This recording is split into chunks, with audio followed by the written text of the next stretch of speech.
हम अक्सर आपसे कहते हैं कि खबर वही होती है जिसे दबाने की कोशिश की जाए, बाकी सब विज्ञापन होते हैं। लेकिन जी न्यूज ऐसी दबी हुई खबरों को जग जाहिर करने का बीड़ा उठाता है।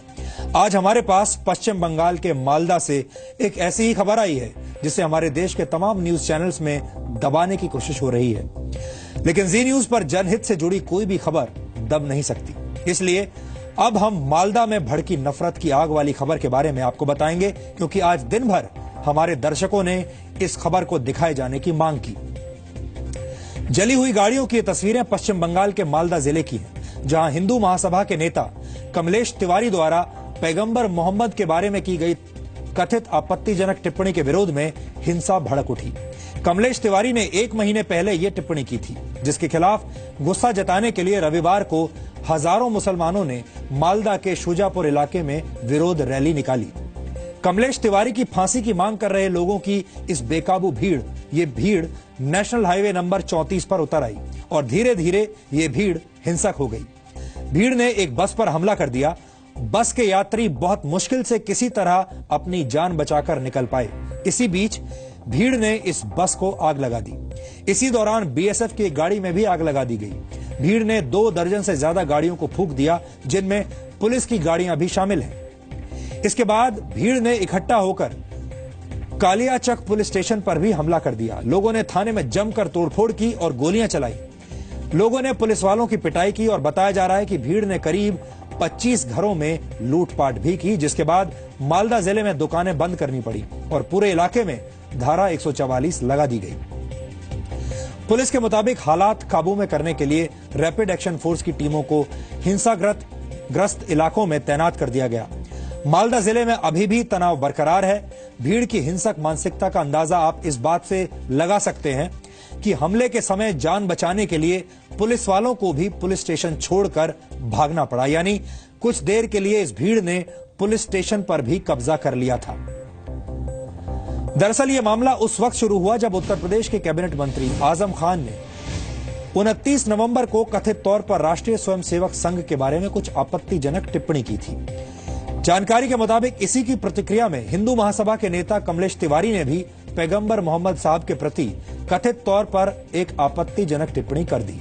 कुछ दिनों तक कमलेश तिवारी का बयान सोशल मीडिया पर छाया रहा, सर्कुलेट होता रहा। कमलेश तिवारी की कथित टिप्पणी पर पहली प्रतिक्रिया 2 दिसंबर को सहारनपुर में हुई, जहां देवबंद में मुसलमानों ने इसका विरोध किया और विरोध प्रदर्शन किया। मुसलमानों के गुस्से को देखते हुए कमलेश तिवारी को 2 दिसंबर को गिरफ्तार कर लिया गया और वो फिलहाल नेशनल सिक्योरिटी एक्ट यानी एनएसए के तहत लखनऊ जेल में बंद है। इसके अलावा कमलेश तिवारी पर 2 संप्रदायों के बीच नफरत फैलाने के आरोप में आईपीसी की धारा 153A और धार्मिक भावनाओं को भड़काने के आरोप में धारा 295A भी लगाई गई। शांति कायम करने के लिए उत्तर प्रदेश के मुख्यमंत्री अखिलेश यादव ने मुस्लिम धर्मगुरुओं के साथ एक मुलाकात भी की। मुख्यमंत्री ने उन्हें यह आश्वासन दिया था कि कमलेश तिवारी के खिलाफ कड़ी कार्रवाई की जाएगी, लेकिन उत्तर प्रदेश से शुरू हुई नफरत की आग पश्चिम बंगाल तक पहुंच गई और हजारों लोगों की भीड़ ने धार्मिक उन्माद में आकर हिंसा की तमाम हदें पार कर दी। अब सवाल यह उठता है कि अगर कमलेश तिवारी पर तमाम धाराएं लगाकर उसे 2 दिसंबर 2015 को ही लखनऊ की जेल में बंद कर दिया गया था, तो फिर इसके 1 महीने के बाद यानी 3 जनवरी 2016 को पश्चिम बंगाल के मालदा जिले में इसके विरोध में हिंसा क्यों हुई? इतनी बड़ी संख्या में लोगों की मौजूदगी से यह भी पता चलता है कि यह काम योजनाबद्ध तरीके से हुआ है। आखिर वो कौन से लोग हैं जो देश में धार्मिक सौहार्द के माहौल को खराब करना चाहते हैं? यहां आपको यह भी बता दें कि मई 2016 से पहले पश्चिम बंगाल में विधानसभा चुनाव होने हैं। ऐसे में इसके पीछे किसी राजनीतिक उद्देश्य से भी इनकार नहीं किया जा सकता और हमें लगता है कि इस घटना की जांच होनी चाहिए और इसे भी उतनी ही गंभीरता से देखा जाना चाहिए जैसा कि दादरी में अखलाक की हत्या के मामले में हुआ था। और बहुत सारे लोगों के मन में यह सवाल जरूर आ रहा होगा कि यह घटना 1 महीने के बाद पश्चिम बंगाल में ही क्यों हुई।